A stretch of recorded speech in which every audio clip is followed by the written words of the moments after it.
नमस्कार, स्वागत है आप सभी का न्यूज 21 में। मैं हूं आपके साथ हर्षदा जोशी। कोटपुतली से खबर है, जहां मासूम चेतना को निकालने की कोशिशों ने अब दम तोड़ दिया है। प्रशासन के बार बार बदलते प्लान और अब बारिश ने रेस्क्यू ऑपरेशन को लगभग ठप सा कर दिया। अधिकारी अब हर दिन दावा करते हैं कि आज टीमें नीचे उतरेंगी, लेकिन शाम होते होते फैसला अगले दिन पर टल ही जाता है।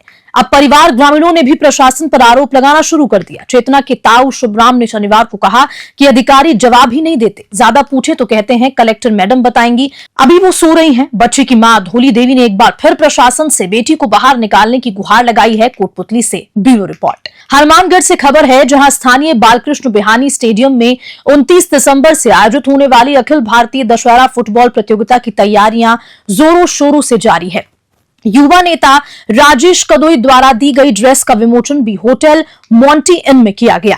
उक्त ड्रेस फुटबॉल क्लब टीम के खिलाड़ियों को दी जाएगी और इस मौके पर राजेश कंदोई द्वारा प्रत्येक मैच में मैन ऑफ द मैच रहने खिलाड़ी को 2100 रुपए देने की घोषणा की। वहीं सर्वप्रथम पूर्व प्रधानमंत्री डॉक्टर मनमोहन सिंह के निधन पर 2 मिनट का मौन भी रखा गया। हनुमानगढ़ से ब्यूरो चीफ विनोद चौधरी की रिपोर्ट। प्रदेश भर में नया पश्चिमी विक्षोभ यानी कि वेस्टर्न डिस्टर्बेंस एक्टिव होने के साथ हुई मावठ की पहली बारिश ने ठिठुरन बढ़ा दी सी। पाली जिले की बात की जाए तो यहां रात और दिन का तापमान भी कम हो गया। जिले में तापमान गिरने से सुबह से कोहरा रहा। अब कोहरे और ओस से गलन भी बढ़ गई। दिन भर शीतलहर चल रही है। कोहरा छाया रहने से वाहन चालकों को दिन में भी हेडलाइट ऑन रखनी पड़ी। विजिबिलिटी 18 मीटर पर पहुंच गई। पाली से हस्तपाल सिंह की रिपोर्ट। नए साल और 31 दिसंबर की हुड़दंग बचाने वालों और शराब पीकर तेज बाइक चलाने वालों पर प्रतापगढ़ में पुलिस कड़ी कार्रवाई करेगी और इसी के लिए पुलिस अधीक्षक ने सभी थाना अधिकारियों और व्रत अधिकारियों को निर्देश प्रदान किए। एसपी विनीत कुमार बंसल ने क्या जानकारी दी, देखिए प्रतापगढ़ से तेजकरण राठौर की इस रिपोर्ट में। देखिए, पूरे 31 दिसंबर को न्यू ईयर का जो यहाँ पर जो प्रोग्राम होते हैं उन सबको हम बिल्कुल पाबंद कराएंगे। हमने सारे SHOs को, एडिशनल SPs को, COs को हमने निर्देश दे दिए, जहाँ जहाँ पर इस तरह के प्रोग्राम हो रहे हैं वहाँ के आयोजनकर्ताओं से संपर्क करें, पूरे कानून की पालना करें और हम एक्स्ट्रा जाब्ता लगा के पूरी गश्त वस्त करवाएं। सर, जो तेज बाइकर वगैरह चलाते हैं और हुड़दंगी रहते हैं उनके लिए अलग से कोई वो हमारे जो जाब्ता रहेगा, जो ट्रैफिक के हम स्पेशली हम अपना जाब्ता लगाएंगे ताकि इस प्रकार की घटनाएं नहीं हो और उनके ऊपर कार्रवाई करें। बीती रात्रि शनिवार को हनुमानगढ़ रावतसर मेगा हाईवे पर आबकारी विभाग ने बड़ी कार्रवाई को अंजाम दिया। प्रहार अधिकारी अमर सिंह ने मय जाब्ते के साथ ट्रक की तलाशी ली और इसमें 200 कार्टून फॉर सेल इन पंजाब के बरामद भी हुए। इनमें से 120 कार्टून मैकडॉवेल नंबर 1 व 50 कार्टून रॉयल स्टैग के साथ ही 30 कार्टून रॉयल चैलेंज ब्रांड के बरामद किए गए। वहीं मौके पर एक व्यक्ति अब्दुल मजीद को भी गिरफ्तार किया गया। हनुमानगढ़ से ब्यूरो चीफ विनोद चौधरी की रिपोर्ट। तिजारा कस्बे में बीती रात्रि को करीब 1 बजे के लगभग मौसम के परिवर्तन होने से झमाझम बारिश के साथ ओले भी गिरे। आसपास गांव में सरसों की फसल में नुकसान बताया जा रहा है। तो वहीं प्रीतम सैनी ने क्या कुछ कहा, देखिए अलवर से ब्यूरो चीफ प्रदीप गोयल की रिपोर्ट में। ओले गिरे हैं तो उससे हमने देखा सुबह जाकर कि हमारी फसलों के अंदर बहुत ज़्यादा नुकसान हमें हुआ है। हमारी सरसों की फसल 30 से 40% तक नुकसान हमें हुआ है। साथ ही जो भी हमारी पालेज थी, जो भी हमारी सब्जियां थी, गोभी है, पालक है, धनिया है, मेथी है, उसमें भी हमारा 50% से ज़्यादा नुकसान है। हम बहुत ज़्यादा निराश हैं। तो ऐसी अनहोनी भगवान किसी के साथ ना करे। किसान बहुत ज़्यादा दुखी हैं, हमें भी बहुत दुख है। आज रात्रि शहर नागौर में श्री श्याम शिव हनुमान प्राचीन मंदिर सेवा समिति सेवा द्वारा एक श्याम बाबा शाम के नाम बाबा का भव्य कीर्तन का आयोजन शहर के प्रथम निर्माणाधीन श्याम मंदिर के मुख्य पुजारी मोनू महाराज के जन्मदिन के अवसर पर किया गया।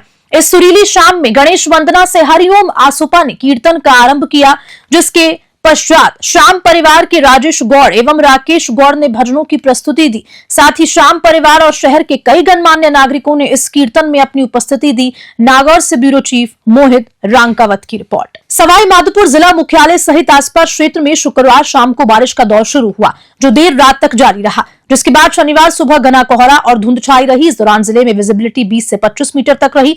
वेस्टर्न डिस्टर्बेंस से मौसम में बदलाव देखा गया। यहाँ पूरे दिन आसमान में बादल छाए और पूरे दिन ठंडी हवाएं भी चलती रही। यहाँ पिछले 24 घंटे में न्यूनतम तापमान में स्थिर रहा। वहीं कोहरे एवं ठंड के चलते आमजन लोग आग की अलाव जलाकर हाथ सेकते नजर आए। सवाई माधोपुर से राकेश अग्रवाल की रिपोर्ट।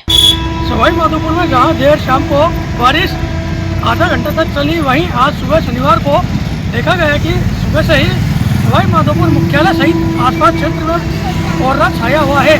वहीं आज सुबह से ही आमजन लोग अपने वाहनों को लाइट जलाकर निकाल रहे हैं। वहीं यातायात पुलिस भी अब अलर्ट मोड पर नजर आई। सवाई माधोपुर से राकेश अग्रवाल, न्यूज़ 21 के साथ। शहर में चोरों के बढ़ते हौसले का एक और उदाहरण सामने आया। प्रसिद्ध समाचार पत्र दैनिक ढोला मारू के कार्यालय में चोरों ने धावा बोलते हुए चोरी की वारदात को अंजाम दिया। चोरों ने कार्यालय के मुख्य ताले तोड़कर अंदर प्रवेश किया और कीमती सामान तथा महत्वपूर्ण दस्तावेजों पर हाथ साफ किया। घटना पर प्रधान संपादक मुखराज टाक ने क्या कुछ कहा, देखिए मेरता सिटी से सुशील दिवाकर की रिपोर्ट में। ढोलामारू अखबार के कार्यालय का अज्ञात चोरों ने ताला तोड़कर सामान को अस्त व्यस्त किया और सुबह मुझे पड़ोसियों ने बताया कि आपके ऑफिस का ताला टूटा और मैंने आकर देखा तो अलमारी को खोलने की कोशिश की, तोड़ने की कोशिश की और कंप्यूटर का जो सामान होता जो अस्त व्यस्त कर दिया। मैंने उसकी सूचना पुलिस को दे दी। जयपुर के शास्त्री नगर थाने में एक महत्वपूर्ण फिरौती और धमकी की वारदात का खुलासा हुआ। पुलिस उपायुक्त राशि डोगरा ने डूडी ने बताया कि परिवादी मोहम्मद वसीम ने शिकायत दर्ज कराई थी कि शाहरुख कुरैशी, सलमान कुरैशी और इमरान कुरैशी ने उससे 10,000 रुपए की मांग की और न देने पर उसे धमकी भी दी। आरोपियों ने उसकी जेब से 5,000 रुपए भी निकाली। परिवादी के अनुसार आरोपियों ने अब तक 3 लाख रुपए वसूल कर लिए थे और फोन करके 2 लाख रुपए और मांगे। इसके साथ ही जान से मारने की धमकी भी दी। पुलिस विभाग ने तत्काल विशेष टीम का गठन किया और आरोपी को कोटा के गुमानपुरा क्षेत्र से गिरफ्तार भी किया। मुलजिम शाहरुख के खिलाफ विभिन्न थानों में चोरी, मारपीट, लड़ाई झगड़े, तोड़फोड़, वसूली, छेड़छाड़, अवैध कब्जे के कुल 10 प्रकरण दर्ज हैं। अतिरिक्त पुलिस उपायुक्त बजरंग सिंह और सहायक पुलिस आयुक्त शिवरतन गोदारा के निर्देशन में की गई इस कार्रवाई में पुलिस विभाग ने एक और बड़ी सफलता प्राप्त की। जयपुर से ब्यूरो रिपोर्ट। काम की तलाश के लिए प्रतापगढ़ से पाली आए एक युवक गेंदालाल की नाले में गिरने से मौत हो गई। पुलिस ने शव का पोस्टमार्टम करवाकर परिजनों को सुपुर्द किया। युवक गांव के 3 दिन पहले काम की तलाश में पाली आया, जहां कोतवाली थाना क्षेत्र अंतर्गत बनी नदी पुल के निकट बने नाले में उसका शव पड़ा मिला। पाली से हस्तपाल सिंह की रिपोर्ट। खबर अलवर जिले से है, जहां शुक्रवार से शहर सहित कुछ ग्रामीण क्षेत्रों में हल्की बारिश व ओलावृष्टि हुई। सुबह से बादल होने की वजह से धूप नहीं निकली, जिसमें सर्दी और भी बढ़ गई। मौसम विभाग की माने तो अगले 3 दिनों में बारिश और ओलावृष्टि की संभावना है। इससे ठंड में और इससे इजाफा भी होगा। ग्रामीण इलाकों में बूंदाबांदी व ओलावृष्टि होने के कारण सरसों व सब्जियों को भारी नुकसान होने का डर है, लेकिन शहरी क्षेत्रों में हल्का कोहरा बना हुआ है। वहीं न्यूनतम तापमान में गिरावट जारी है। और जब दिल्ली मुंबई एक्सप्रेस वे पर अलवर से न्यूज़ 21 के ब्यूरो चीफ प्रदीप गोयल अपनी टीम के साथ वहां पर सुबह पहुंची तो वहां पर भी कोहरे होने के कारण वाहनों का आवागमन कम दिखाई दिया। इसी के साथ बुलेटिन में इतना ही। नमस्कार।